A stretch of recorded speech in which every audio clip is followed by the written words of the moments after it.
hand it over to you. It's up to you. Okay, and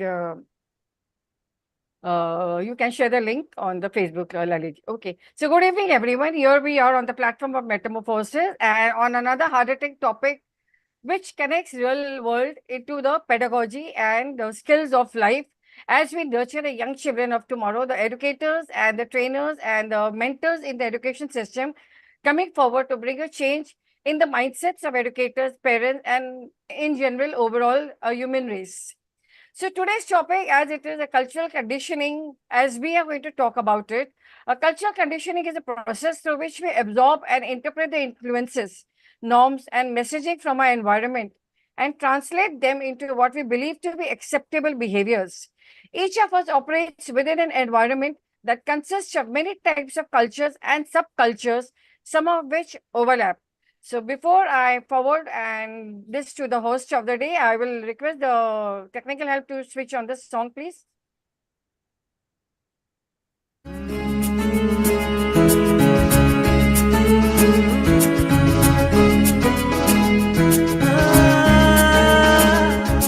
अगर कोई कर सकता है तो मैं क्यों नहीं, क्या है उनमें ऐसा जो मुझ में नहीं।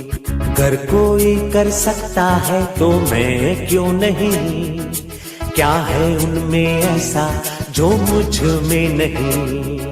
झांक ले अपने भीतर खुद से आ पूछ ले, कैसी चाहे जिंदगी खुली आंखों से देख ले। मुट्ठियों को खींच गए, सांसों को खींच गए,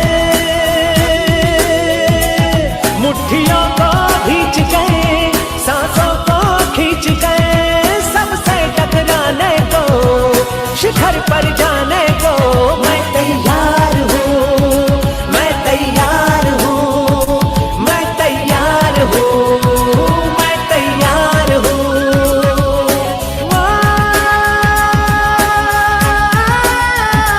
मैं तैयार हूँ, मैं तैयार हूँ, मैं तैयार हूँ।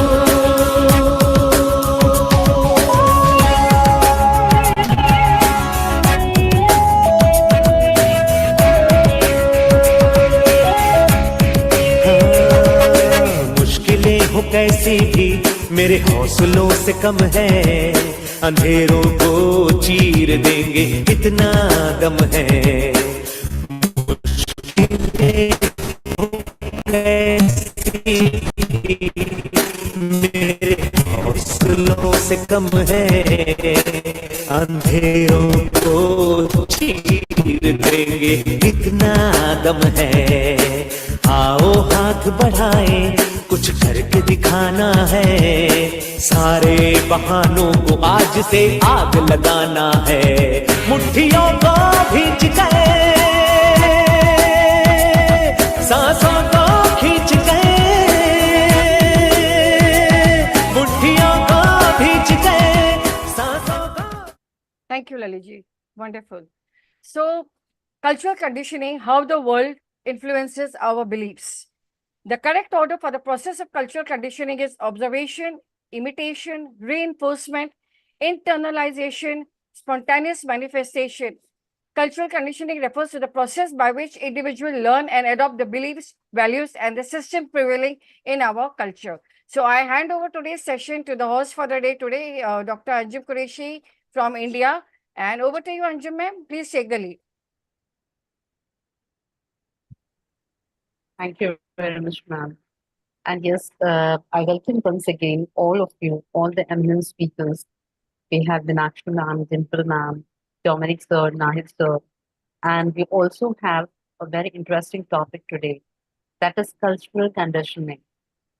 And we know that right from childhood to the adult age, our thoughts, our beliefs, our actions, our thinking, everything gets impacted by what is happening around us.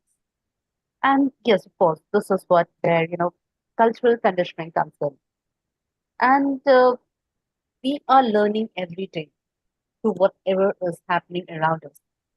And when we talk about cultural conditioning, it goes on in all cultures.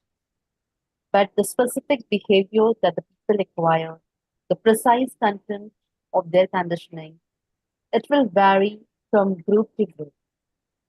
And we also need to remember that while it is behaviors that people learn through this process, they are automatically learning and internalizing the values and beliefs behind those behaviors.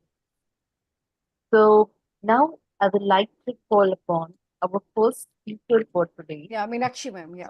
Meenakshi ma'am, and she will be speaking on symbolism and cultural conditioning.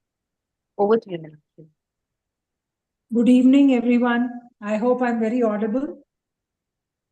Yes, ma'am. Thank you. So the topic which I chose to speak today is symbolism in cultural conditioning. And I think basically a culture is defined by a lot of key elements, and collectively those elements and symbols, they become a way of life for a certain group of people. Symbols, language, norms, values, artifacts, all these things together, they come to symbolize a particular way of life or a particular set of people. I will not use the word community here because communities came later. They were set of people who believed in a certain set of symbols, certain language which was interpretable to each other, the norms that they established, respected, and carried forward. So symbols, anything in particular which is recognized by people of that particular culture. These symbols facilitate understanding and it passes down from generation to generation. Similarly, language, which is basically the cornerstone of a culture, it allows lot of interaction, lot of perceptions shaping up, a lot of identities is getting established, and language also over a period of time has undergone change. Every language, as a matter of fact. So it is not that these symbols, even language, is permanent. It has a baseline, but it is not permanent. It also keeps on changing. Similarly, norms are the expectations and the rules that guide the behavior of that particular community or that particular society. And these norms dictate what is to be done, what is acceptable, what is unacceptable in terms of behavior, in terms of acceptance of the individuals. So these are the things which shape up that particular society. And values, of course, they are those deep beliefs which are ideals, and they are important to lead a particular way of life, to work in a particular way, and they are actually the motivating factor for our actions. They define our personalities, good, bad, ugly, what is worthwhile, what is unworthy. So all these things together, and of course, artifacts, they are one of the basics where the history comes in. And these are the physical objects which every culture, they preserve them. These symbols, they are so attached to them because they identify themselves with those symbols. And when this happens, that particular culture comes together. They start percolating it into their children, and they start influencing individuals who come in contact from probably other societies also. And this is how the culture and the symbolic culture affects every aspect of human life, from everyday routines to probably the broader sense, wherever they are interacting, their belongingness within the community, outside the community, when they go, when they transfer, when they migrate. So they carry that with them. Of course, these particular symbols are material and non-material both. So the values, norms, beliefs, language, this becomes our non-material. And definitely the physical objects like the tools, technology, clothing, wearing a particular type of clothing in a particular way, the utensils, eating habits, transportation, including that also, how women will sit, where they will sit, all these things. If you look at the history, the sociologists, how they have defined these societies, this all plays a very, very vital role. Also, when we see that these symbols, they are also a non-verbal way of communicating, because cultures do communicate. Otherwise, the human element is such that it cannot stay without being open, without getting, without mixing up, without getting curious about others. So, and of course, these symbols also, like for example, the reactions, the expressions, the emotions, they also communicate, though it is non-verbal. And in this present times, this is symbolic with all the emojis that we use. That is also cultural conditioning, which is happening with our youth and even small children these days. So when they make that grumpy face, they don't want to express it, they send an emoji. So these emojis are also a part of cultural conditioning. And these are the shared symbols which are making non-verbal social interactions possible. So obviously, like a very simple thing, shaking hands. So in one particular, this is a different representation in different societies. In one particular community, it might be friendship, and both for greeting as well as for goodbye. Probably it is, and it is a non-verbal symbol. Sometimes the movement of hands, arms, body parts in a particular way also conveys certain ideas and emotions. However, one particular community might have it as a friendly gesture. Like for example, in United States, if we nod our head up and down, then we mean yes. And if we shake it back and forth, then we say no. But if I look at Bulgaria, if we make nodding means no, while shaking the head up, back and forth means yes. Now, if we make that O symbol by putting the thumb, in other words, I'm saying okay, right? So I'm accepting it. We say like this. But the same gesture in certain European countries, it denotes obscenity. So thumbs up in United States means great, wonderful. But in Australia, it obviously means as extending your middle finger. So the symbolic representation of the same symbol has different annotations and different connotations in different societies. That is why we need to first understand what exactly is the cultural aspect to it. So some of the most important symbols, like the flags, every country has a flag. Now, for Americans, it is just not a piece of cloth. For us, it's not just a piece of cloth. The red and white stripes with a lot of white stars, it basically represents their values, inspires pride and patriotism, and so does it with us. And remember, when we have this 15th August function and all, we are so particular, don't trash your flags, even they are small. We tell them that you should, how we have to fold it. What exactly we are associating, what is happening is we are associating with that one piece of cloth in a particular color, in a particular sequence, that our identity belongs to this. But during now, if you recollect, during the Vietnam War, the flag, American flag, actually became a symbol of war and imperialism. So what happened? People burned it in protest. And this was an angry attack by the bystanders. So here, what the point here is that when we are trying to attach ourselves to such symbols, it is not that it is always negative, but because sometimes that sense of belonging automatically becomes so profound that we feel, oh, if I'm not able to, let's say, wave my country flag, I will feel as if I have been disrobed, to be very honest. My soul is disrobed, that I don't have an identity. So it becomes very difficult to even think about a situation. Somebody saying that I can't wave my country flag. So what is happening is the symbolic representation of all such symbols is making our identity very profound.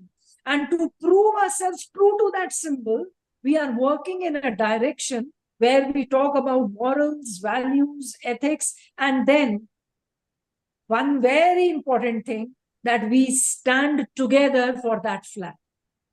So some symbols, again, now on going on to the religious side, they have religious connotations, religious reasons, and again, what is happening? That is the garment for the soul.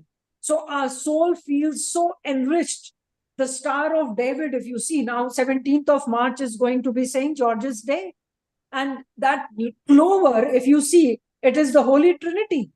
Now, how I relate it? Even Bel Patri in Hinduism has got the three, the Trinity. So if you actually have a connotation, and if you want to take symbolic cultures together, we are all associated somewhere. It is humanity cannot be disintegrated. The only thing is, when we narrow down, when we become shallow, then we say, no, this symbol belongs to me. All right. For example, somebody asked me why my car number was 786. I said, why it can be for only one particular society. If it is good for them, it can be good for me also. So I purchased the 786 as my car number. So how does it matter? I am attaching importance to it because somebody else is having faith. Somebody else is having blessing in that. So does that religious connotation say that no, you won't be blessed if you have this symbol with you as on your car or something?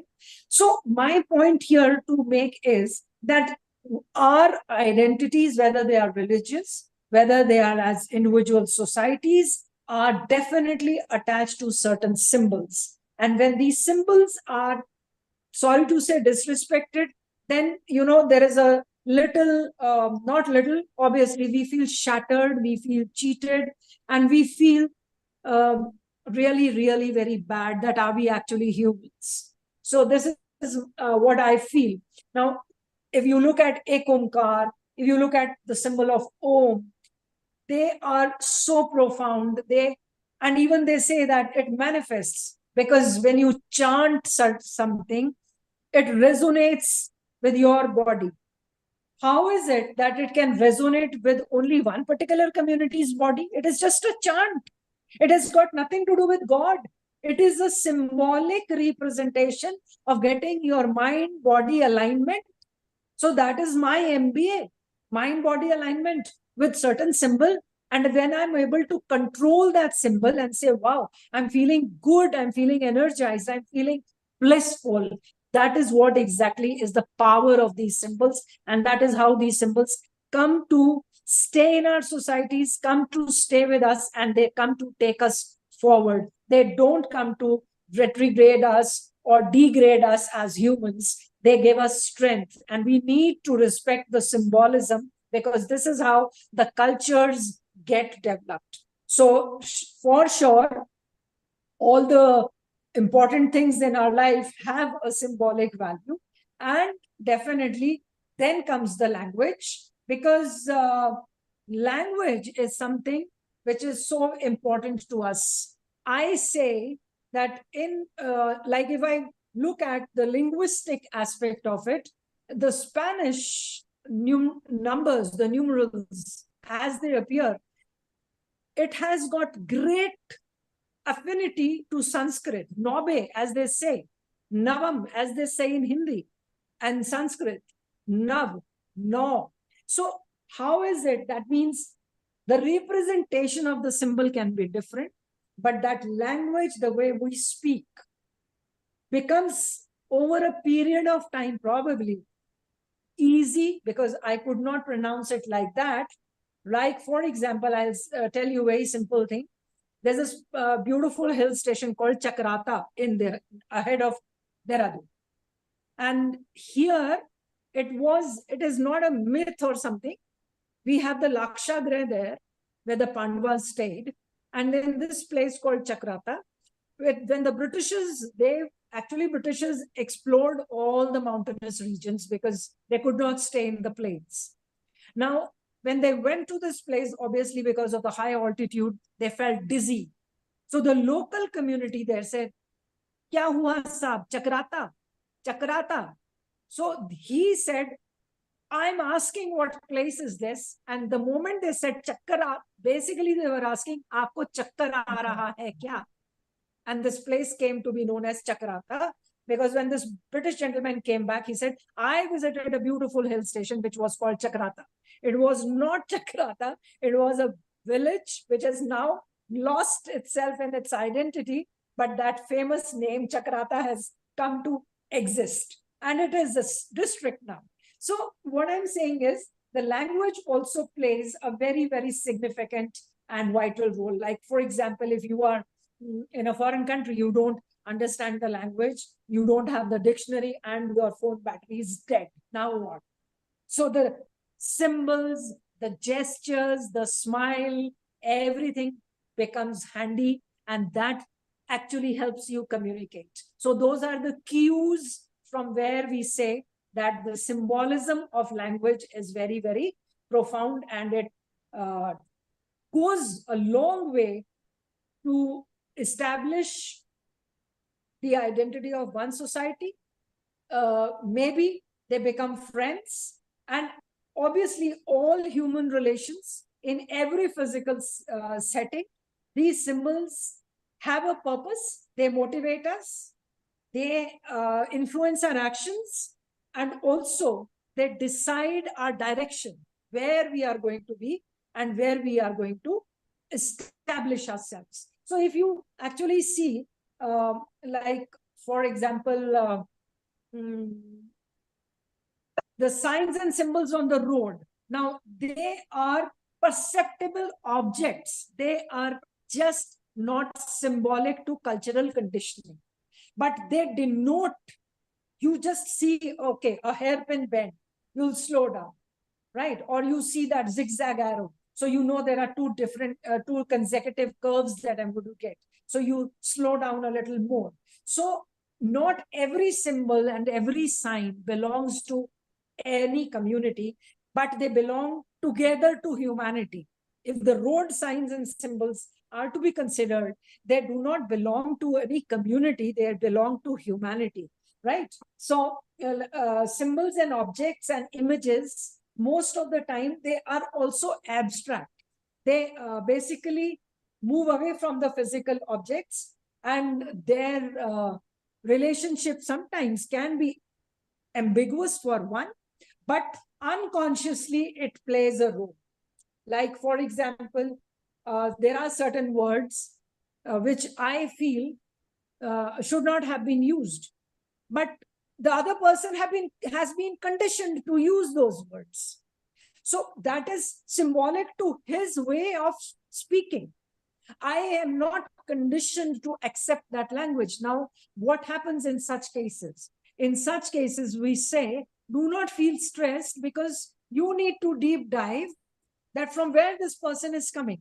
So when you know the background, you will never feel distressed, you will not feel disturbed, because this person has spoken to you or reflected through the choice of words, action, gesture, that it was his conditioning. So now, in other words, now this point brings me to another very vital aspect, that does this cultural condition affect our critical thinking? Yes, to a great extent, I think it does. Because what happens is, now let's look at the migration, right? What is happening even in our country. People of Punjab mostly are in Canada. So the labor community or the migrant community who is coming to work on the fields, they have moved themselves away. Their land is there. It's getting cultivated. It's getting tilled. So the people coming from areas like Jharkhand, Chhattisgarh, Bihar, they are bringing their culture along with them. And what is happening is, similarly, when they get settled there, when they make their houses there, when they establish families there, this culture is spreading. They what is happening now? Like, for example, if I talk about my maid, she came just 1.5 years back, and she's choosing to speak small sentences of good Punjabi because it is in Punjab. What has happened? She has not done away with her culture, but she's getting conditioned to that particular environment where she's living. So I just told her, I said, wow, you have picked up these words. So she's told me what to do, because the aunties in other households, they don't understand my language. So I asked them how to interpret it. And one fine morning, I just saw that around her Mangal Sutra, she was wearing a kumkar. I said, what is this? You are wearing a Mangal Sutra and you're wearing a kumkar. So she said, I went to the Gurdwara side and I got this and I wore it around my neck. See, now take it on a broader platform. This is what is happening to US.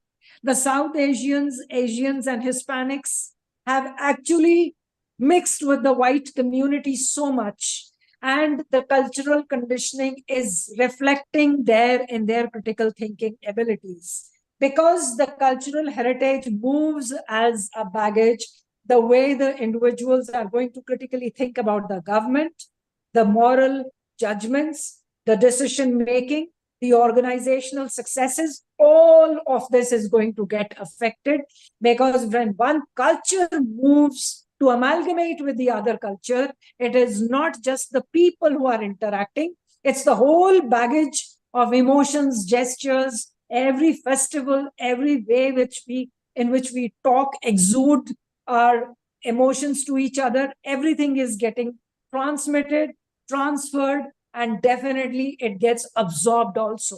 I may not have known Bangla at all if I had not gone to Bangladesh.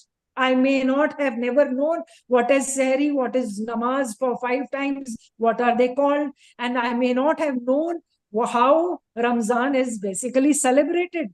What has happened now? I'm so informed, and I have great amount of respect in the sense, because small little children. So my take there was, when I was working for them every morning, entire month of Ramzan, I changed the school timetable and we were working so that children could get ample amount of rest. I prepared Sehri for them. We would have the evening iftar together.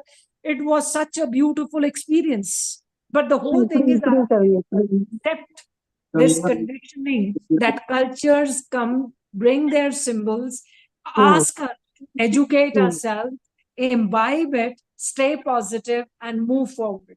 Even if I look at the symbolism in probably because I am a literature person, very fond of Shakespeare. If I particularly talk about Macbeth, as he has said, fair is foul and foul is fair.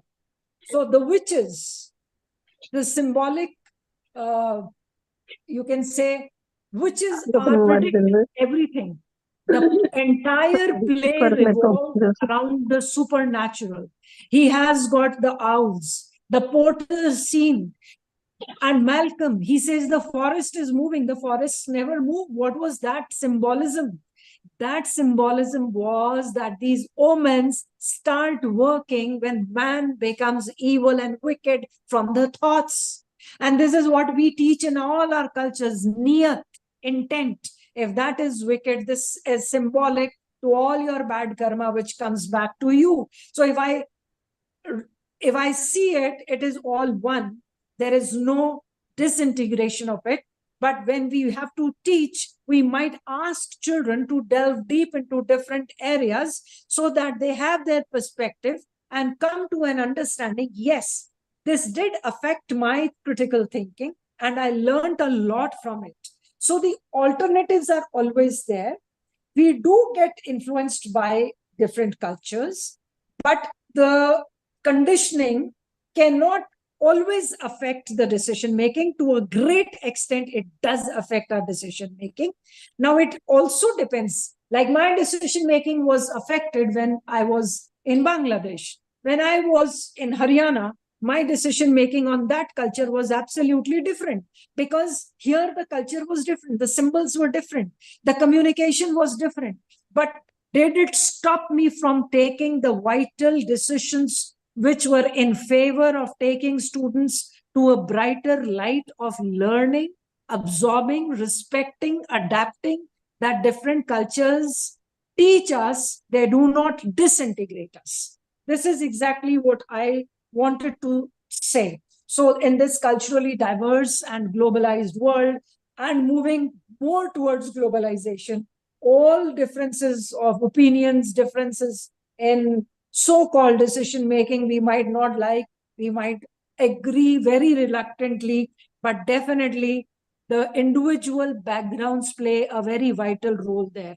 And these differences can be based on facts, can have logic, can have evidence, but for sure, the current workforce demographic, which is increasingly changing the entire globe, it is going to really change how we, the educators, actually have to tell our children that through these symbols, we actually became humans. These symbols, like a ring exchange, pronounces commitment to marriage, commitment to the married life. A Porsche, buying a Porsche car, symbolism of wealth.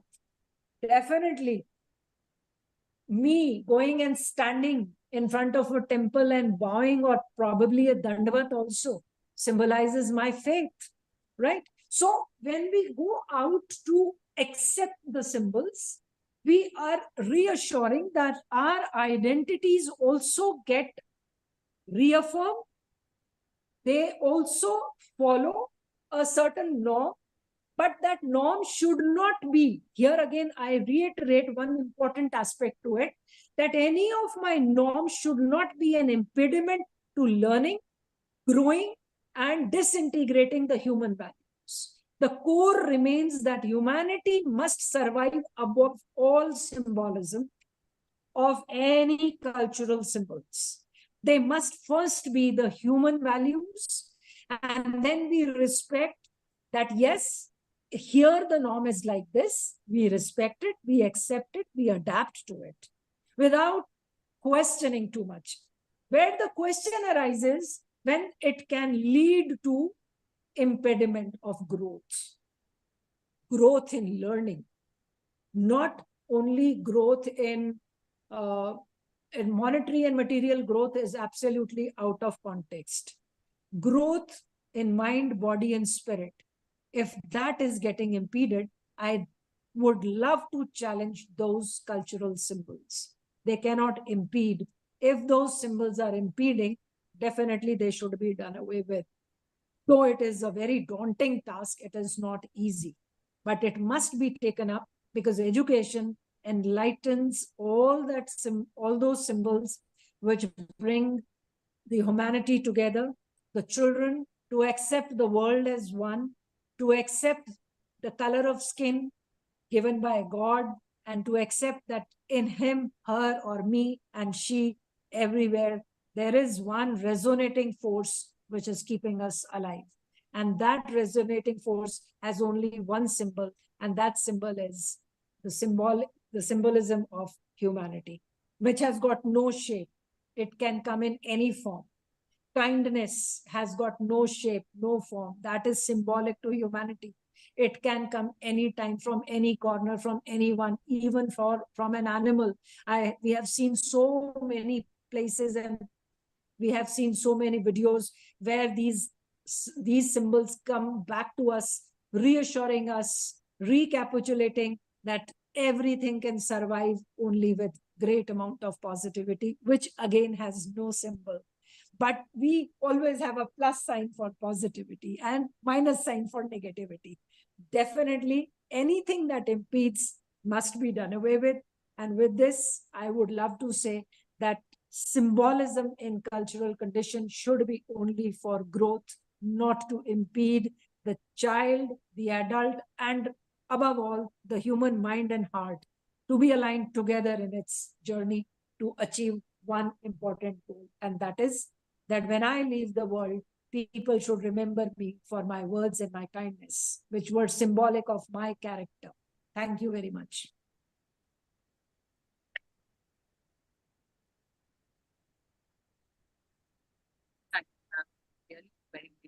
wonderful start to today's session, where you were talking about symbolism and cultural management. And in fact, the way you explained about the different types of cultures, the different types of gestures, in fact, it was really very interesting. Of course, like, it was full of information. And thank you, ma'am. Thank you for such a wonderful session, such a wonderful talk. So now it's time to move on to our next speaker, Dimple Saniban, and she will be speaking on religious influences in early childhood. Thank you so much, Dr. Anjum. And well, Meenakshi ma'am, I would say what a wonderful discussion, what a wonderful explanation you've given is like really amazing. So I talk about today is on religious influences in early childhood education and development. So very often when, as ma'am was also saying, when we talk about religion, we limit it to the religion we follow. So, maybe Hindu, Muslim, or Sikh, or whichever religion, we limit it, but we don't go beyond that to see that actually there are many things which really influence childhood education and development. And this has profound and multifaceted impacts on young children's growth and learning. So if we remember, in fact, all of us have gone through this where we have, most of us have grown up in joint families with our grandparents, and they have told us so many religious stories. So the stories they have told us are not to tell us that, you belong to this religion. So that's the reason why I am telling you this story, and, you listen to the story. But they have told us these stories because these stories have influenced our values, our beliefs, our practices. It has helped us in shaping the understanding of the world, the behavior of people, moral development, social interactions, a lot of things. So I would, actually take it in parts. So if I have to talk about religious influences and cognitive and moral development, so, if we take this aspect, then over here, it has built the value system and it has also developed critical thinking, okay? Because religious teachings are all, most of the times are set of moral and ethical values. So now what are the moral and ethical values which come in, so the values of kindness, honesty, respect, compassion. So all an exposure to all these values basically guides children in developing a sense of right and wrong. So, when you normally tell a child, this what you did is right, or this what you did is wrong, they don't really understand it as much as when you tell them the same thing through a story. So that story can be anything. It can be your religious story or any story for that matter. Or it can even be a story of a particular community where they've really done something very nice. So that influences their that influences their moral and ethical decision-making processes. Okay, so when they're small, you started off as stories, and believe me, and I always tell a lot of people that, children have most of the times are passive learners, and you never realize that what you have told them today or what they have seen today, they will, reproduce it maybe 4 years later, 5 years later, because they have that photographic memory. Then, as I was telling you, even about critical thinking. So religious stories and teachings, they stimulate cognitive development. They encourage children to think about abstract concepts. They start questioning you about the world around them. So, a simple story where we talk to them about, the Dwarka story, where Sri Krishna goes and he has lifted the entire mountain. Now, over there, every time the child sees a mountain, he will start questioning you, you know, will I be able to lift the mountain? Will I be able to do this? So over there also, you know, then you start talking about how it was influenced, what happened, what is the actual meaning of that story, and you know, it goes on that way. Then they also start understanding complex narratives, and this develops their cognitive abilities, and which in turn helps them develop their memory, their reasoning, and their problem solving skills. Now, moving ahead with, you know, when we talk about religious influences, also social and emotional development. So when I talk about social and emotional development, it is a sense of community. So, you know, when we have gatherings, when you have rituals, when you have celebrations, all these provide children a sense of belonging and identity. तो you know, जब आपके घर में पूजा है या आपके घर में like अभी रमजान चल रहा है and you know you have people coming for iftari and you know children are given small little role you know you even if you give the children a small little role of okay like you know you gave drinking water bottles to everybody, that itself gives them a lot of sense of belonging, makes them feel, wow, I could do something, I could contribute. And this is what, you know, they will even go ahead and tell other people, or even for that matter, you know, when you go to the Gurudwara and langar is served, you will find small little children also wanting to, you know, come there and serve you. So that gives them a sense of belonging and identity. And this is very crucial for their emotional security and also for developing social skills. Now, apart from that, it also builds empathy and compassion. So when they learn about religious principles, and that's the time they start caring for others. Like, you know, today today in class, in school, I was, you know, telling, there was this one child who was, you know, had put his head down. So I just asked the other one, I said, he must be feeling hot. So let's, you know, give him a glass of, you know, why don't you give him his bottle of water? And immediately the children are, nahi ma'am, uska roza hai. So they are also aware and they know कि इसको हम जबरदस्ती नहीं कर सकते because this is something he is following. So that is the social and emotional development which happens. But okay, and it even teaches them forgiveness. It teaches them to, you know, be considerate and understanding of others' feelings and for others.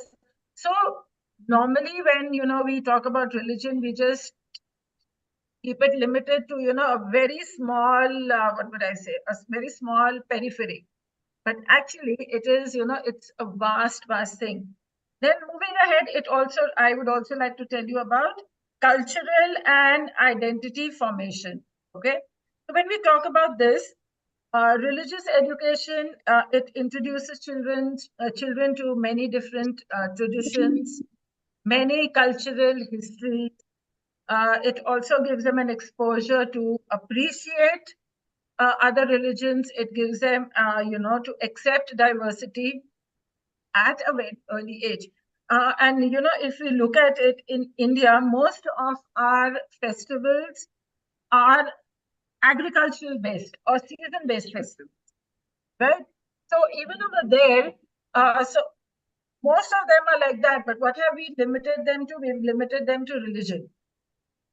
But somewhere it is like, you know, okay, we gave it the name of religion because many years ago, we were, you know, when we were not really educated and we were not, I wouldn't say educated, I would say when we were not literate and we couldn't read and write. So how do you get people together? So, you know, religion was one way to get people together, get people to come together and celebrate. But now when we look at it, it is more of an exposure to, you know, for the children to appreciate the, you know, diversity. Then it also helps them to, as I even earlier said, a sense of self and belonging. And it shapes their worldview and personal values. Their exposure to the world increases. And of course, today we are so glued on to social media that we even celebrate festivals and we even celebrate functions don't really belong to India. So, you know, if you have a quiz competition and I'll tell you, you know, okay. And I asked them in one of the quiz competitions, I asked them, which is the national festival that we celebrate in the month of October? Whose birthday do we celebrate? Which great leader's birthday do we celebrate in the month of October? And, you know, the children told me we celebrate Halloween. And I said, no, I'm talking about national leader. And then they were like, you know, it took them time to think. But yes, because of social media, they know there's Halloween and they know there's 4th of July and they know all that. So that is the kind of exposure they are getting these. Then you talk about, let's talk about educational practices and environments. So if, you know, let's get NEP here. Now, NEP 2020 talks about, you know, when you're talking about literacy. So you tell them and you bring in stories from different cultures. You bring in stories from different states. You bring in, so there are lots.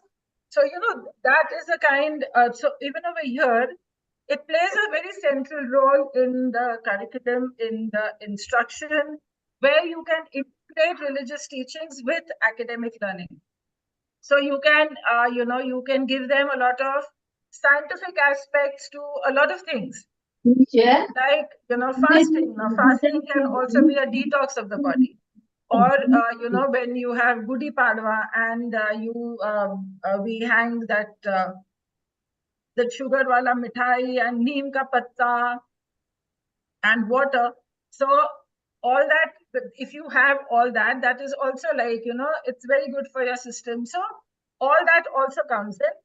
Then it is also like, it also influences your expectations for behavior, both in and out of educational settings, because it is, you know, discipline also comes in, your interaction happens, self-control is there, cooperation is there. And these days in schools also we celebrate most of the festivals.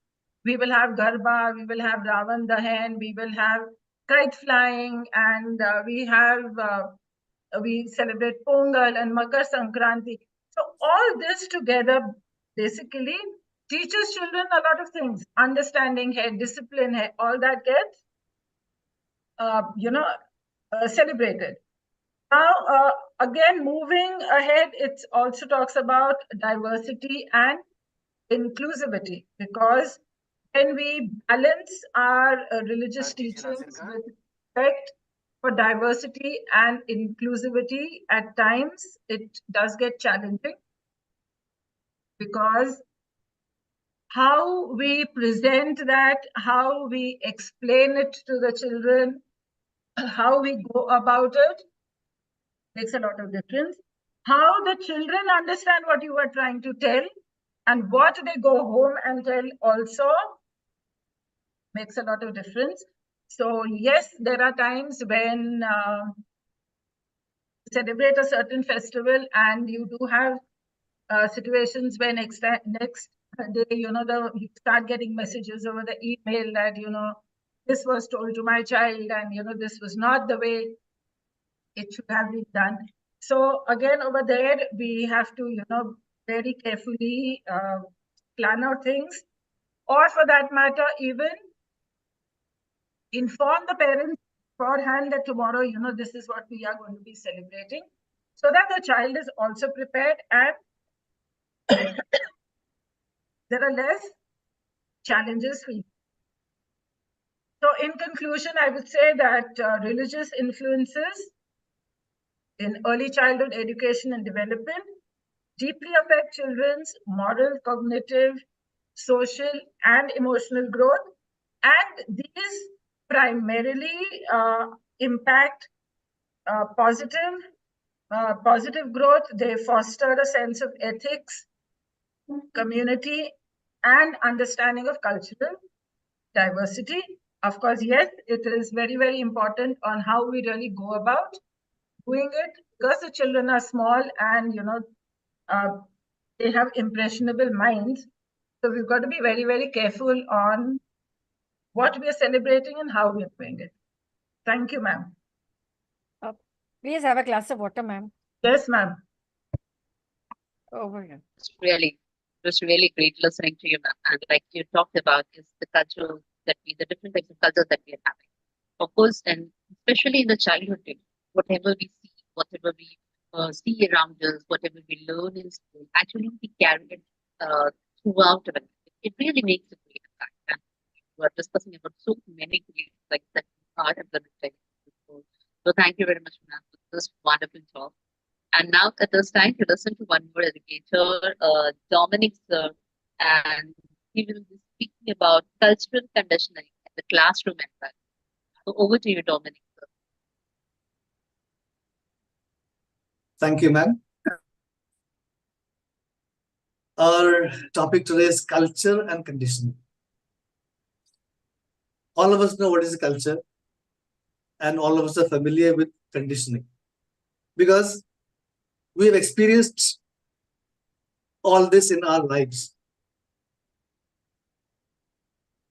Because cultural conditioning is something which is necessary. Without cultural conditioning, we cannot live in the world. We cannot adapt ourselves to the situations.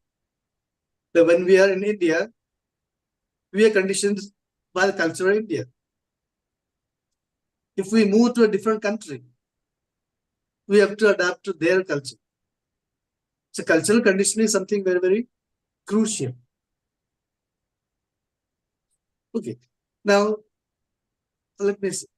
How many of you have heard about Alvin Toffler? Alvin Toffler. He wrote a very famous book, Future Shock. You must have heard of that. It became one of the best sellers in the world, like among the topmost rated books in the world in those days, 1970. He speaks about 3 stages in human life. The first one was where people were agriculturists, so they were producing for consumption. So he does not talk about consumption, he says prosumption. Means they produce things so they can exchange and get from somebody else. Then came the Industrial Revolution, where they were producing things not for consumption, but to get money and get something in exchange. So what do we produce? We produce not just for our consumption, it is more than that. We earn money and we buy things which we need, we think we need. But now the third stage, according to him, was the information stage. Now we talk about, say, abstract things, thoughts. Actually, he coined the word information overload. In 1970, computer was just getting popularized all over the world. Okay. Then after his book came out, then the next term that came out was culture shock. His book was Future Shock in 1970. Then they talk about culture shock. What is culture shock? We go to a different country where they follow a different culture, and we are not able to adjust to that. When the Y2K came, that is when the 1999 became 2000, the computer pundits were not prepared for this 2000 transfer into the new stage, new year. So there are a lot of Indians became very popular at that time. Indians began to migrate to different countries as experts. That was the time when the Indian culture shock was worst. Even today, so there are thousands of students who go abroad for their studies immediately after their graduation or post-graduation from India without having any work experience. When they go there, they find things all different. The value system is different. And they get a shock. In fact, I should say at least 70% of students who go abroad to study and to work, they've got some kind of depression. And this is caused by culture shock. Okay. Now, because we are conditioned from the moment we are born. This condition doesn't start only when you go abroad and meet a different culture. The moment you are born, you are conditioned. Because these conditioned beliefs are drivers of our behavior. It affects our beliefs about what is normal, what is enjoyable, what is acceptable. So these culturally conditioned beliefs influence our behavior, our reactions, our judgments within society. Now, how do we get conditioned by the culture? While giving introduction, Sonal ma'am spoke about these different types of influences. Like we got the regional cultures, regional cultures that belong to a particular region, which is not applicable in a different religion or a different region. Like, for example, okay, let me ask another question to you. How many of you have not got beaten by a teacher when you were in school? Maybe you can type message. I'm sure many of us have got beaten by the teacher. Some of us may have been may have been beaten by even our parents sometimes. Yeah. And sometimes they beat in different places, like at the back or the stick, they beat your hands. In the West, they spank the children, etc., etc. In my school, when I was small, the teacher used to tell the next boy, give a knock on his head. The knock on his head. Okay. So that's how we were doing. We used to get knocked. Okay. When I started teaching in a different cultural situation, surrounding, I knocked a boy on his head. He got very angry. Very good boy. He got very angry. He got exceptionally angry. Afterwards, I asked him, what happened? Don't touch my head. Then why? Oh, it's not good. Don't touch. After the class, then he told me, sir, in our culture, we don't touch again. Head is touched only for blessing, not for hitting. There could be scientific reasons, etc., etc. The culture. There was another chap in the college in Mumbai. One day he got injured on the football field. He was bleeding from his toe nail, the toe, big toe.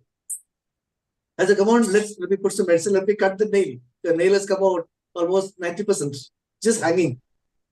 Just said, don't. I said, why? I Shaniwar, today Saturday. So what? On Saturday we should not cut. We cannot cut a nail on Saturday. I said, but why? But you're bleeding. Okay, sir, doesn't matter. I'll go home. Look at that. So in his culture, in his surroundings, there's some Veena Harwani. Kindly mute all the participants. Yeah. Okay. Okay. So they don't cut nails on a Saturday. One more last example. Okay. I was working in a village in Meghalaya. One evening after school, I was a hostel warden. So we used to, and I was teaching in a school which had both hosteliers and outsiders. I went to a house for house visiting. The lady said, the teacher, she was a teacher's house. She said, sir, please look at your nails, they're so grown so much. Already cut it. I said, give me a nail cut, I'll clip it. Oh, no, don't cut at night. I said, why? What does it matter? No, if you cut nail at night, your mommy will die. I said, what? You cut your nail at night, your mommy will die. I said, what? This is bullshit. Nothing will happen. No, it happened really. It seems the warden who was previous to me, I was a warden, whose place I took, he had come to their own house and he cut his nail on that one evening, one night, and they told him not to cut. He cut, and the next day his mother actually died. Post hook, ergo propter hook. After this, therefore, on account of this. Look at the culture there. In the culture, they don't cut nails. So if you see like this, the world is full of cultures. The North Indian culture is different from South Indian culture. They go to the Chinese culture, the Japanese culture, the European culture. They have so many different things. So all these things influence them. So unless we know what the culture is, we cannot adjust there. So there are regional culture, there are organizational cultures, the workplace. Like Madam said about the flag. The way we treat our national flag is different from the way it is treated, say, in the US. You can't make a t-shirt out of it and wear. You can't just display it anywhere in India. In our culture, in our system is different. Okay. We get our cultural condition from our, say, professors, teachers, even our political system, etc. Even peer groups. Our peer groups influence us. We are conditioned by peer groups. You see, in a family, when there are two children, the behavior of the first child is vastly different from the behavior of the second child. And if I noticed or not. Especially if the year gap is a little more. Why? Same family. They should be conditioned in the same way because the same value system is being imparted to them because of their peer groups, because of the way they observe things. The way they observe things. Like, say, suppose the parents discriminate between these two children, then they know how to behave there. The parents teach something and the peer group teach something else. They pick up that from the peer group side. There. Okay, all these things. So conditional. Now, even if we are not aware of this kind of conditioning, it appears, it comes out when there's some kind of change. Okay, like for example, career decision when we change, then we take a decision. The cultural conditioning comes up. Okay. Now, in education, how do we do? How do teachers help or say disturb the conditioning of children? Sometimes you see, in the school, when the child says, or in the college, when the child says, okay, I want to become an engineer.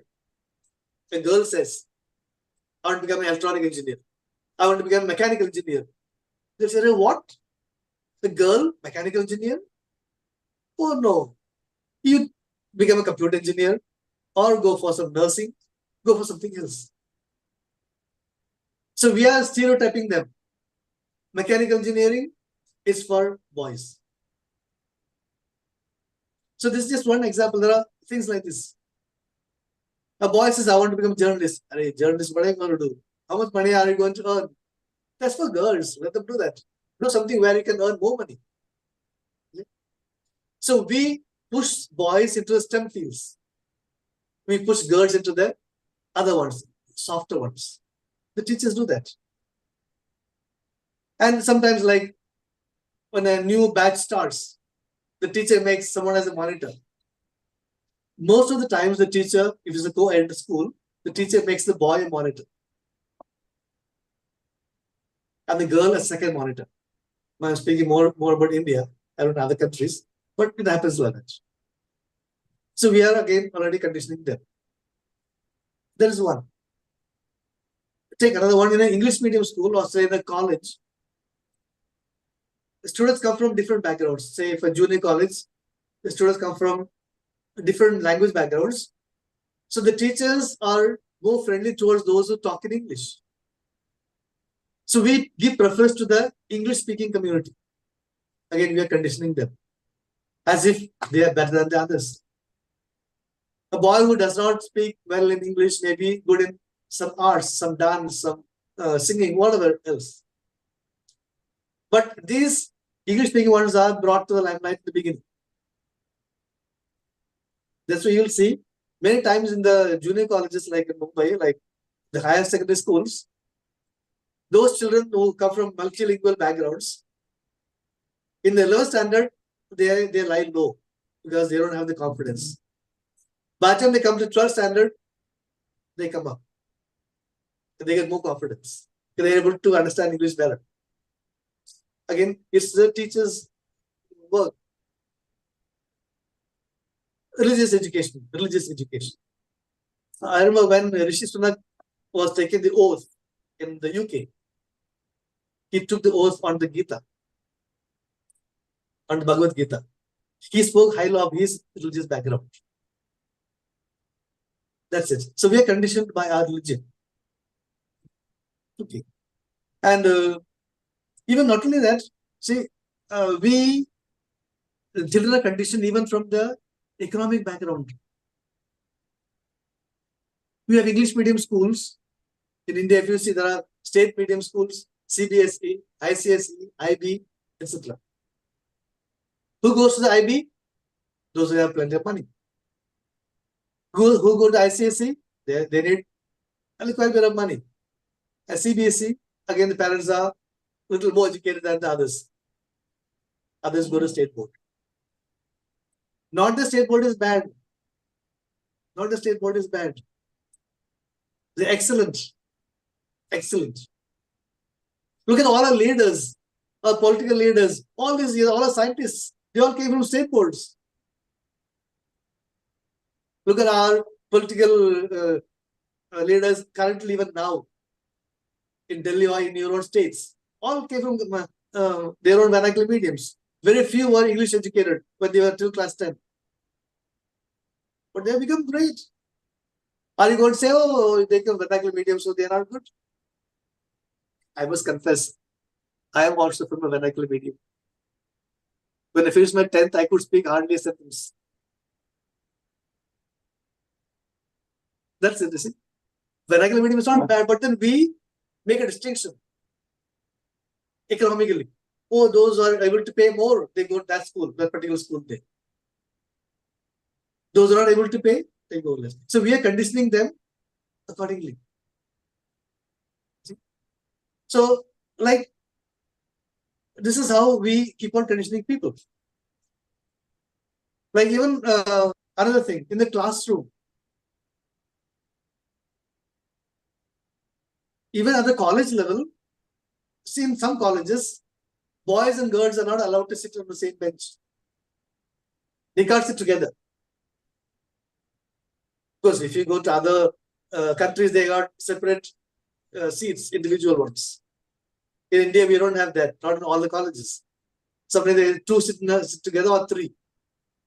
If a girl sits between two boys, she is noticed. Why are you sitting there? Move. As if it is bad. So when we do such things, we are conditioning even the others.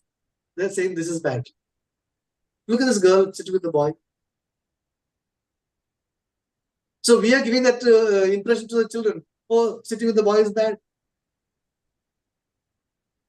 What are challenges? How can we change this? There are many challenges.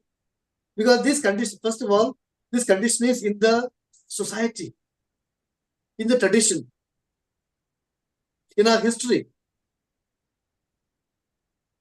We can't change it. It's not easy to change. We can't change the society. The girl has to give dowry. Even now, dowry is still there. Even though it is against the law, it is still there. Among educated people, it's there. The girl's parents have to give the girl as well as money or things like that. Why? If the boy gives money and takes the girl, becomes buying them. So we don't want to sell our girls. So we give them gifts. But these aren't gifts because they are demanded.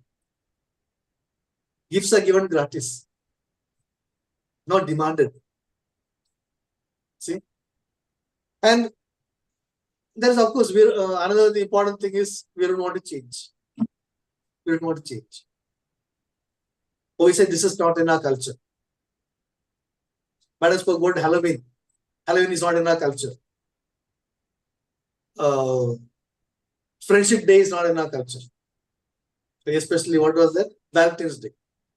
It's not in our culture. Why should we do it? Ban all that. See? Okay. So these are then again parents. Parents have got their own expectations. Then there's curriculum constraints are there. Teachers don't have time, etc., etc. Now let's see. Let me come to the end. Like, how can we address these kind of problems? How can we give proper cultural conditioning in our school system, in the classroom? Start with the curriculum. Start with the curriculum. A curriculum that includes material from different cultures, different ethnicities, different historical contexts, different political situations. Give them all, let them all learn all together. We used even when we were small, they used to teach us Baba black sheep. Have you any wool? In India, in how many places do we use wool? That was a question. But if they had taught only about goats and things, I would not have learned about the sheep. Because we learned Baba black sheep, we knew there was something called wool. People use woolen dresses. As I would have never known because our place is very, very hot. See, we learned something about their culture. Pussycat, where have you been? I've been to London to look at the Queen. Now you know there's a Queen in London. We are learning about them. See? So have diverse curriculum, diverse material from different curriculum, different contexts. Global literature. And even in the pedagogy, there should be a kind of incentive to use different type of approaches to accommodate different learning styles, different cultural backgrounds.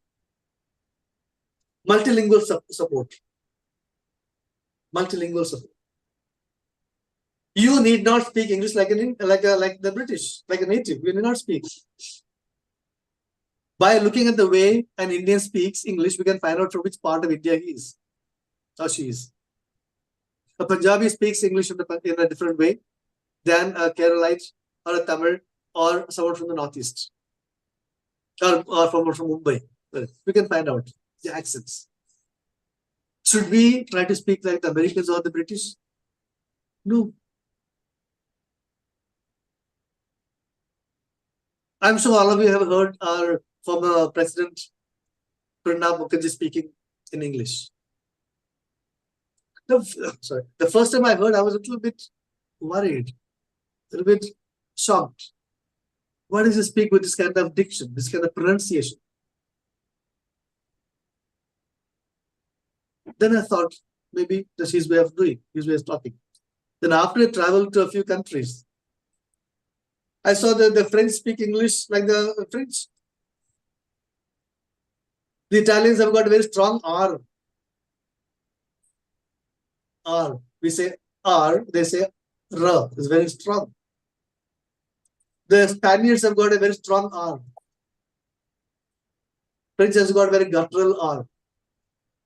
In Paris, I found people, Indians speaking English or even Hindi like the French. They're speaking Hindi like French people. There's that kind of R which I can't pronounce. So we can't say they are bad. They're fine.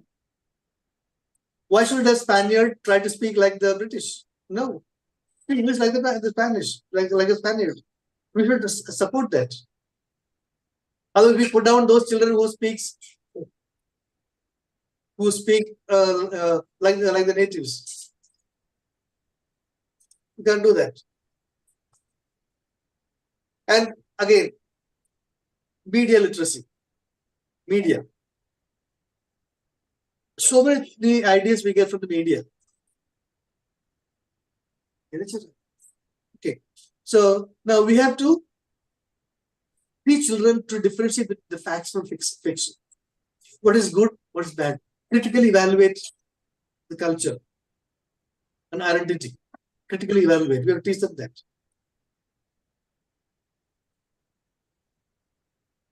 Okay.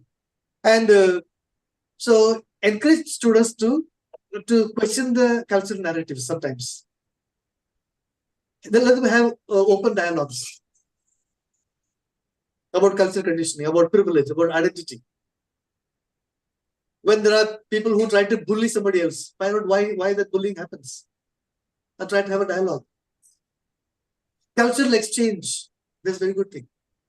You know about that Fulbright scholars, student exchange program in the US. According to the Fulbright exchange program, people from different countries are given free education in the US. The main purpose is for cultural exchange. Even the Russia does that. There are teacher exchange programs. Teachers are taken from India to study in the US for free and then come back so they can exchange, influence the culture here. In fact, you must be knowing Navodaya Vidyalayas, Java Navodaya Vidyalayas.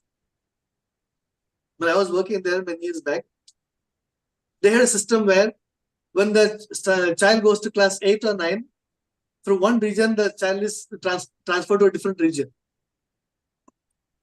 So someone from Mizoram goes to, say, Bihar. From Bihar, they go to Mizoram. Someone from, say, Gujarat, they go to, say, Haryana. From Haryana, they go to Gujarat. So South Indians go to North India. They exchange the children. Not the whole class, maybe about 30% of students of a particular class. So they are there for 2 years. So they learn the language, they learn the culture. And that's a very good system. And teachers should take the parents into confidence. When the parents say, what are you teaching this? My son was doing something and you did something like you were sitting with the girl, you scolded him. They'll come and tell you why. Of course, the children go and tell something else, not exactly what happened in the classroom. But you tell them about the importance of different cultures. But then the problem is that the teachers themselves are sometimes biased. That's the problem. The teachers themselves are not convinced about the importance of intermingling of cultures.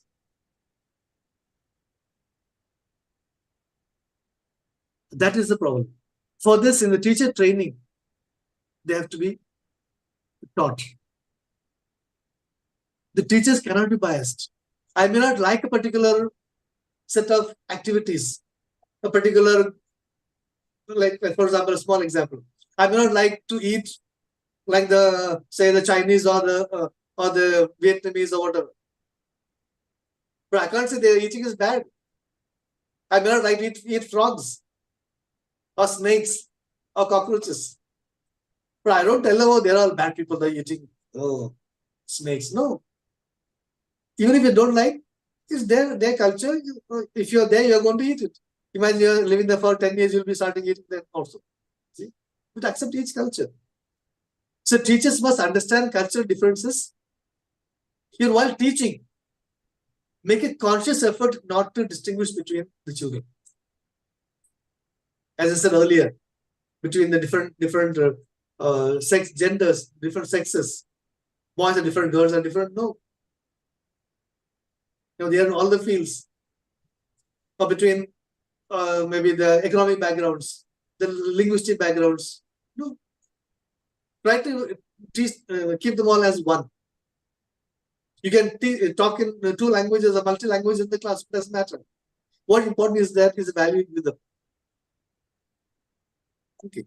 So we have to remember that this cultural conditioning is an ongoing process. Even we learn till our deaths. We are conditioned till our deaths, till we become really old. We still keep on learning. We keep getting conditioned. It's an ongoing process. But then, if you want the children to accept all kind of conditionings, accept all kind of cultures, then we have to have a kind of commitment. The educators should have commitment. The teachers, the principals, the whole education community should have kind of commitment to make sure that the world is one. All of us are one, despite our differences. We always speak about India being a kind of, we always celebrate India's diversity in all kind of things, religion and cultures and all those things. We celebrate them only in words. But do we actually treat all people equally? That's what we have to think. It's quite easy to say the world is one family. Quite easy to say that while giving a speech. But do we follow that? Especially as teachers. That is depending on us. If we ourselves follow it in ourselves, teachers, the children will follow definitely. A small last reference. I was watching a video of Sonal ma'am the other day, one interview with somebody. She was saying, my parents did not teach me much. We learned from them. She was talking about her parents and her even grandmother and even mother-in-law. They were not giving rules, do this, do that, do that. She learned from their parents, from the way they were behaving. That's what we have to be. As teachers, as elders, as educators, we have to be the catalyst for change. We have to influence people, not by words, but our actions. Thank you.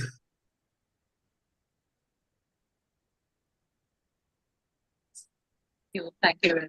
So that was really great listening to you when you were talking about the cultural conditioning. You can see all your experiences that you were sharing. It was really great. And now it's time to move on to our next speaker, Rania Lampo Ma'am Reed, the STEM instructor from Greece, and she will be speaking on the topic cultural neuroscience, biology of mind, cultural science. Over to you, Rania. Dr. Anjumo, I would like to congratulate Metamorphosis for the unstoppable work on promoting quality education, always based around very original and innovative topics. And special credit go to Dr. Sonal for this. And also, I'm very privileged to be a part of this Metamorphosis group and the Metamorphosis family.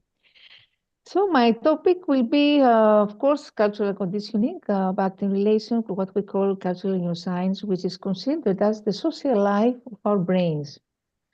Cultural neuroscience is an emerging interdisciplinary field that combines theories and methods from cultural and social psychology, anthropology, and social and cognitive neuroscience in order to investigate the interactions between culture, psychological processes, brain, genes, and different timescales.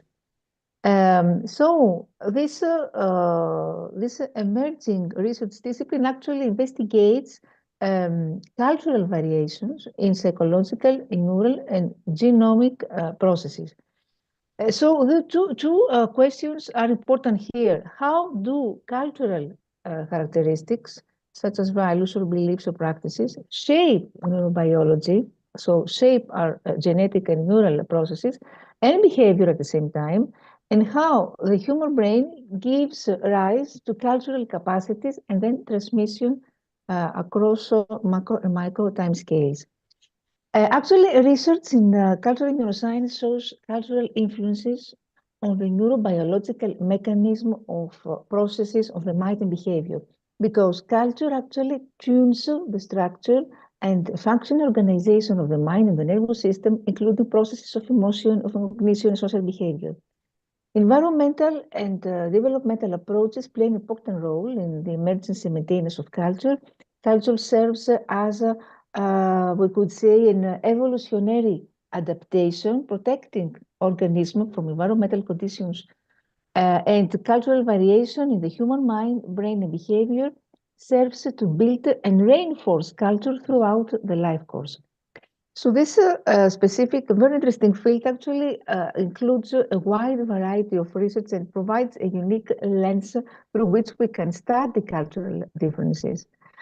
Because this has provided evidence of subtly nuanced differences across cultures, illustrates how culture affects how people perceive and interact with the world and those around them, and showing convergent evidence from both behavior and neuroimaging.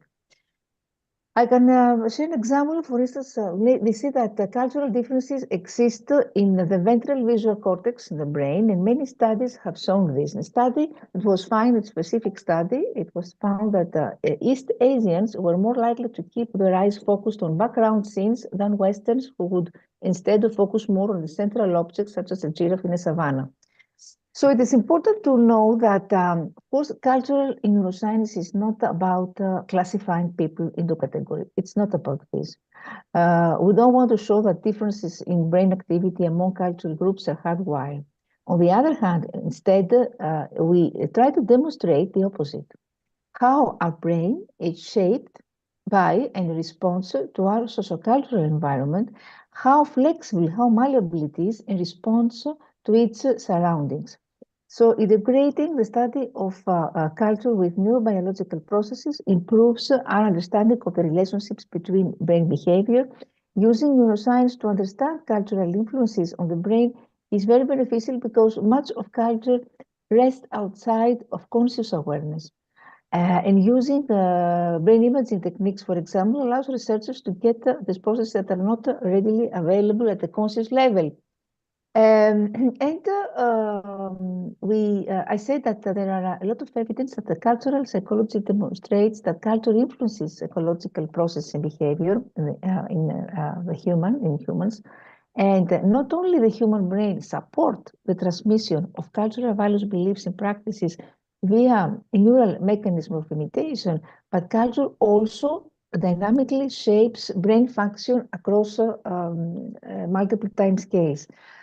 So according to cultural neuroscience, we talk about cultural conditioning. Of course, it's the environment we grow up, shapes our personality. The main influences are family, our friends, our neighborhood, our teachers, our culture. So cultural conditioning encompasses our worldview, the way we think, the way we speak, we act, our religious beliefs, what we consider right or wrong, what we eat and how we dress. Growing, for instance, in a big city is quite different from being raised on a small village. So the cultural conditioning actually continues for as long as we live and differs, of course, within and between cultures.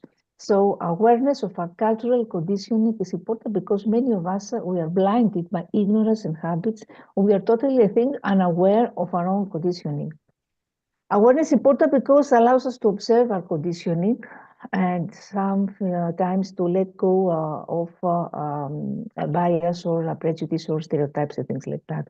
So cultural conditioning, of course, applies in all cultures, but the specific behaviors that people acquire, the precise content of their conditioning varies considerably from group to group. People learn through this process. They are automatically learning and analyzing the values and beliefs behind those behaviors. If we talk about an early childhood, the majority of conditioning occurs in early childhood. Adults continue, of course, to be conditioned as they acquire new behaviors throughout their life. The differences between to them, first of all, in child conditioning, young children learn about the basic activities of life, such as eating, walking, talking. And in adult conditioning, people learn new behaviors or new ways to perform already conditioned behaviors. For example, how to greet someone from Asia or from another country. And there are specific steps in the process of cultural conditioning. They are the same for both, but we could say that adult conditioning may take longer. Why? Because it requires unlearning or unacquiring behavior that was already acquired through childhood conditioning. The main steps of the process of cultural conditioning is observation, instruction, imitation, reinforcement, internalization, and finally, what we call spontaneous manifestation. But I want to say something that Alvin Toffler said that the illiterate of the 21st century are not those who cannot read and write, but those who cannot learn, unlearn, and relearn. So if we want to be more competitive, for instance, in the job market, learning, of course, is important, but we need to think about unlearning also. This has to do with cultural conditioning, because we enter this world as constant learners.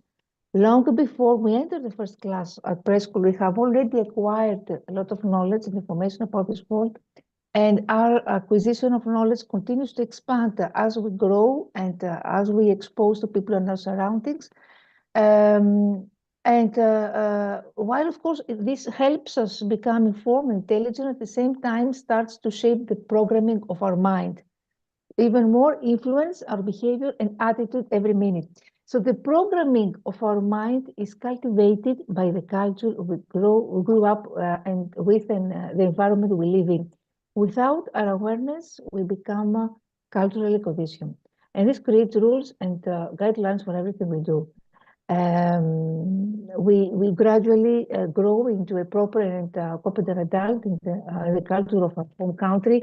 However, we know that how many challenges appear when we have to travel abroad, when we have to contact with people who are different from us.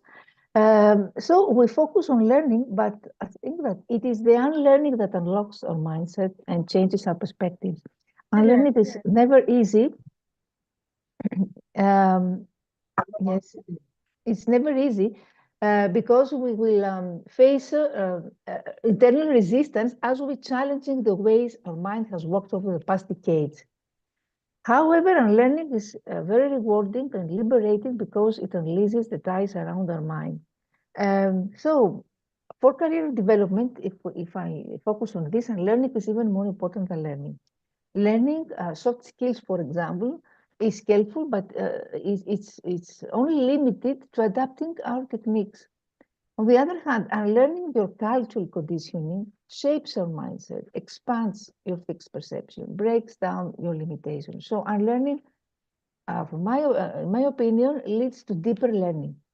And many people ask how we can mitigate the effects of cultural conditioning. Of course, cultural conditioning is inevitable. It's a necessary human adaptation that helps us become functioning members of society. So it's not about avoiding cultural conditioning. It's about building your awareness of it so you begin to notice your judgment and examine them before reacting to unfamiliar situations. And this is a new skill for many of us. It used to be normal to live in one place in the past for our entire life. So we were less exposed to different cultures. But however, today's world, we have several careers. We travel around the world. We are connected more than ever with people from other countries. And this means that we find ourselves in unfamiliar territories on a regular basis. So what we can do, I think the first step is to build our awareness. Very important by formulating questions like, is this belief still true? How did I come to believe this? It's a self-talk, actually. The second step is to work to gain attainment. Just because you believe something about a situation doesn't mean it's wrong. So we need to work to gain understanding of the gravity of the situation, and you have to decide if you need to adjust by asking, is this belief serving me? What are the benefits and the costs of holding on to this belief? And the third step is to define a course of action. If we decide that our cultural beliefs are not serving us, then we should define how we would like to transform or reinvent our perspectives or behaviors. So we need to be specific and understand that such behavioral changes, of course, won't happen overnight, that we need to practice, we need to be persistent, patient, and accept that maybe we will face many obstacles. was to say that in order to become aware of cultural conditioning, mindfulness is a key because it gives attention to our feelings, to our thoughts, and everything we do. With practice, mindfulness deepens and becomes more steadfast. It's a wonderful tool. And by concluding, I want to say that cultural neuroscience, of course, uniquely improves understanding of cultural differences, and it can help design programs aiming to promote cultural understanding and effective cross-cultural communication is a field that I think is very interesting to explore. Thank you very much for this great opportunity, for your attention. Thank you very much, Dr. Rania. It's really great again, like always listening to you. And in fact, all the speakers that we have today, do we have Nahid sir with us? Nahid sir?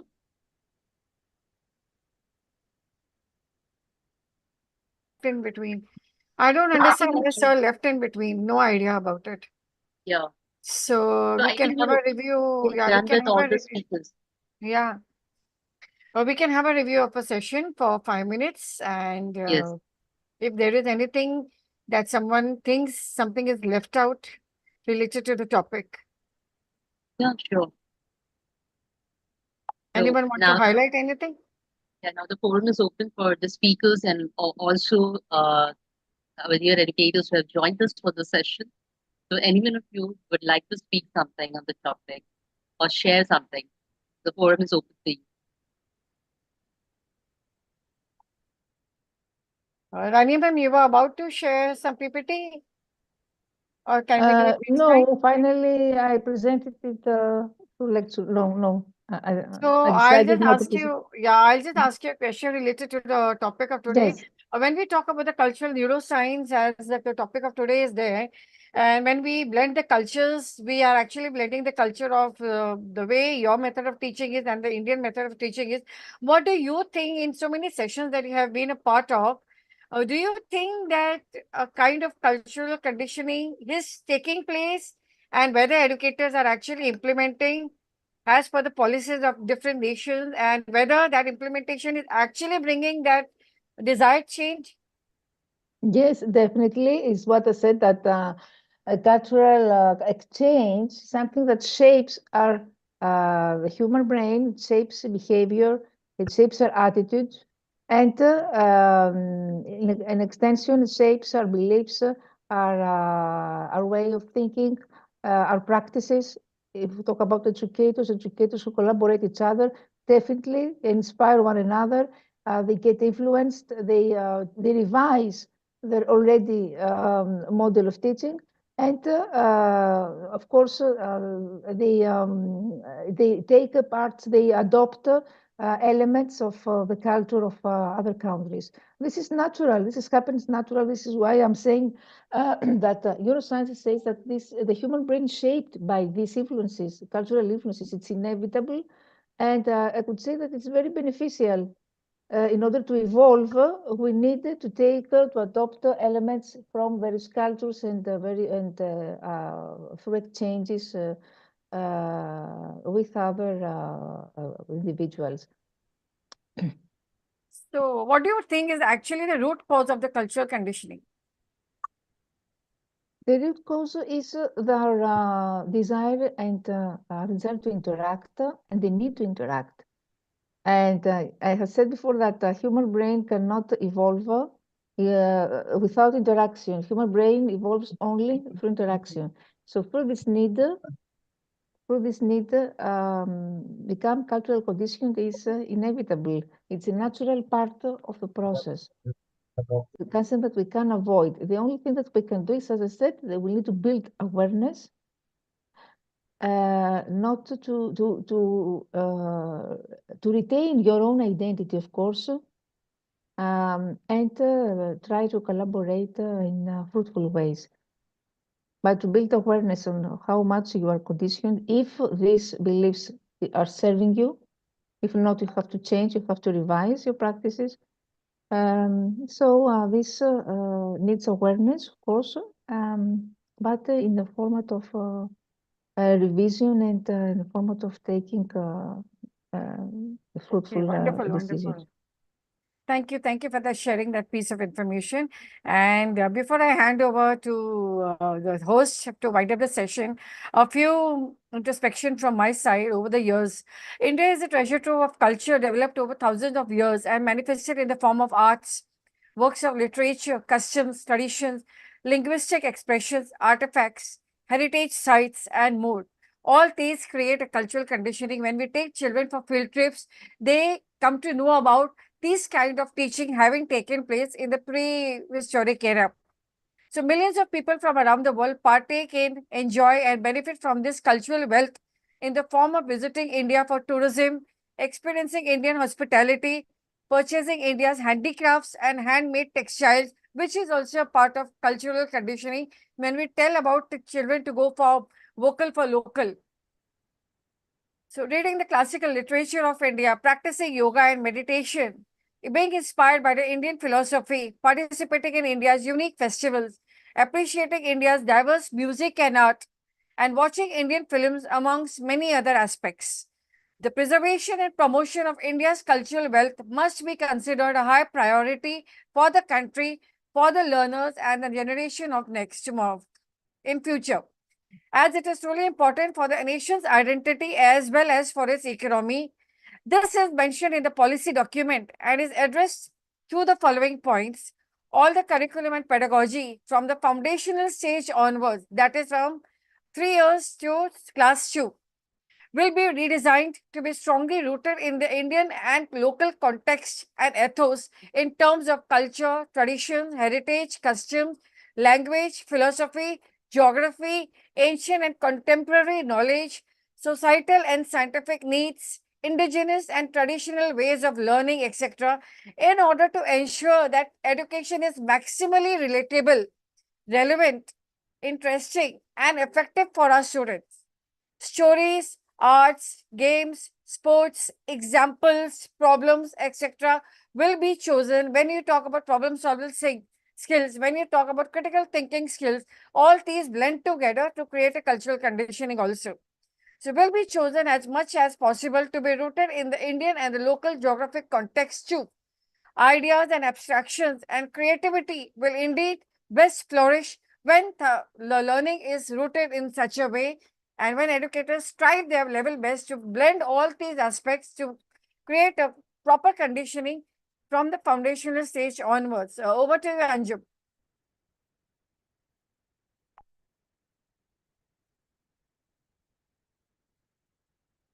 So when we talk about the cultural conditioning, the early years have to be taken into consideration, and that is the focus of Metamorphosis, to bring into highlight the early years conditioning. Whatever you teach children at that age from 0 years to 8 years, it is conditioned in their mind. So it is up to us as educators and parents to teach them the right things for the right reason and for the right application, not only in school, but in the life outside of school also. So yes, Sanjeev, over to you. Anyone else who would like to speak? So anyone want to highlight? Yes, I want to add something that, yes, what you said about young people in early childhood, but also adults, as I said before, need also unlearning during their life beliefs or practices that do not match their mentality, their personality. So unlearning is very important for adults if we talk about cultural conditioning. It's a very important skill nowadays. How to You know unlearn. why I focused on the tourism aspect also is that when parents who want to settle in abroad for better prospects, a better life, as the misconceived myth is that life is more better over there. And when you interview so many people over there, they say, please don't come. We are trapped. So what is the reason of this is that when the children who are born and brought up in that environment, when they come back to their root country, that is India or whatever, the first thing that they land at the airport and then they say, my God, India is such a filthy country. So why these lines are there? Because the parents might be speaking at home and the child is listening, and this gets conditioned in the mind of the child from the time the child is born. And the conversations at home, the conversations on phone, the child is picking up everything, and that impression is conditioned in the mind. Yes, yes, definitely. Yes, of course. Actually, today we have talked so much about like conditioning in the classroom and then really religion, symbolism. So everywhere when we start, actually it starts from the child. Whatever we see, whatever we hear during childhood, it really leaves a great impact on us. And so can we conclude the session? So anyone Yes. else? I mean, Akshi Okay. ma'am, Dominic sir, before we wind up, anything you want to share? Yeah. Because it's a vast topic. Yeah. It is Really a very vast. vast topic. Very vast. Actually, I feel all the educators should come together with all the different heads and let's compile it as a book in itself. Yes. It's a very vast topic because culture dominates us at all times. It is how we are taking culture forward to be very positively, and the symbols that are attached to identify us as good human beings, only they need to be taken forward. Oh, yeah, in the morning, I think I was just watching something and it got stuck in my mind immediately that this is connected to cultural conditioning also. When we talk about the spiritual ego is like international people who are residing in the USA. Unko sirf they just know about one mantra of India. And on that one mantra of India, they are running an spiritual institution. And only on that one mantra, they are trying to create the cultural awareness of that particular thing. So it cannot be just one thing. India has so many cultures. India has so many ways of upbringing in different setups. North has their own way of upbringing. The South has their way of upbringing. So I think we cannot tell the child that you are just to stick over here. Let the child pick up whatever he wants. Let the child pick up whatever religion he believes. But yes, the respect for the roots should be there, because when you talk about identity or when you want to fill documents or legal documents in colleges, they definitely ask you for your the standard root culture. So that has to be there. You cannot say that, no, I was born there, but I don't want to write. So that cannot be abolished. That has to be there. But for application in life, let them follow whatever they believe in. That is what I believe. I hope I'm right, Dominic. So, Yeah, it's true. Hmm. Because nowadays there are some youngsters who would like to forget their roots yes. just because they have adopted some other culture, or they would like to get into some other culture, like they marry someone or some relationship with someone else. They think my roots are bad. They're But yeah, ashamed of their roots. yes. I That's think the as thing. parents and educators, it is up to just catch hold of them if they are going off track. But they think only they know what's right. So They it don't. was They a don't. wonderful discussion, very wonderful Yeah. discussion, Yeah. and a much neglected topic. And let's see when we post this on the as a change maker discussion today. Definitely more and more changes will be happening, and hoping for best to come yet, because cultural awareness and cultural conditioning, it all depends on the family to family upbringing and deep rooted myths that are hidden and that are not given a platform to highlight.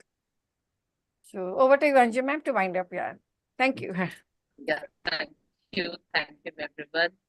So it was really great discussion, and in fact, all the speakers that we have today, Dimple ma'am, Meenakshi ma'am, Dominic sir, Rania ma'am, you all were wonderful, and all the talks were full of information and full of knowledge, and it was, and of course, it is a very vast topic. In fact, we start discussing over it. We, we, we, uh, we will need more time, I can say. But still, all of you are here and you share your knowledge with us. So thank you very much. And also thanks to Sunil ma'am for arranging such a wonderful session, such a wonderful topic to discuss today. And I would also like to thank our participants, our members, Sunil ma'am, Shubhana, and ma'am who were there along with us throughout the session. So thank you one and all. Thank you for this wonderful Do share the YouTube link everywhere as much as possible. Yep. To be a change maker. Thank you so much. Okay, thank you. Thanks, Thank you. everyone. Thank you. Good night. Thank you.